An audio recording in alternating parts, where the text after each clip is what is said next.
প্রিয় বাবা, ফাদার্স ডেতে তোমার সাথে ছবি পোস্ট করতে গিয়ে দেখি তোমার সাথে আমার ছবির সংখ্যা বড়জোর হাতে গোনে 2 থেকে 3টে। জীবনের প্রতিটি পদক্ষেপে যে মানুষটি আমার হাত শক্ত করে ধরে রেখেছে সেই মানুষটির সাথে ছবির সংখ্যা এত কম।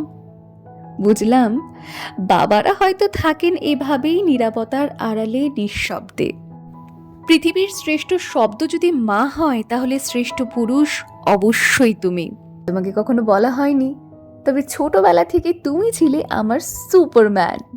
মনে আছে বাবা, কলেজের ফার্স্ট ইয়ার সোশ্যাল, যখন সদ্য কেনা শখের ফোনটা হারিয়ে বাড়িতে সবার কাছে বকা খাচ্ছি, তুমি এসে আমার মাথায় কি সুন্দরভাবে হাত বুলিয়ে দিয়ে বললে, হ্যাঁ রে মা, যা হবার হয়ে গিয়েছে, মন খারাপ করিস না।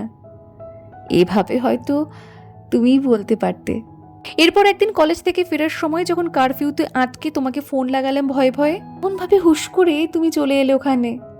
সেদিন মনে মনে শিলমোহর লাগিয়েই নিয়েছিলাম যে এই মানুষটিই আমার সুপারম্যান।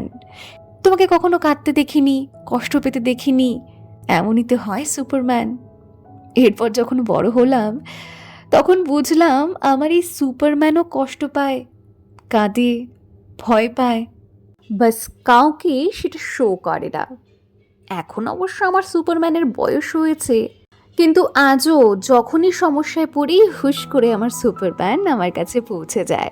আই এম সরি বাবা, আমার করা সমস্ত ভুলের জন্য।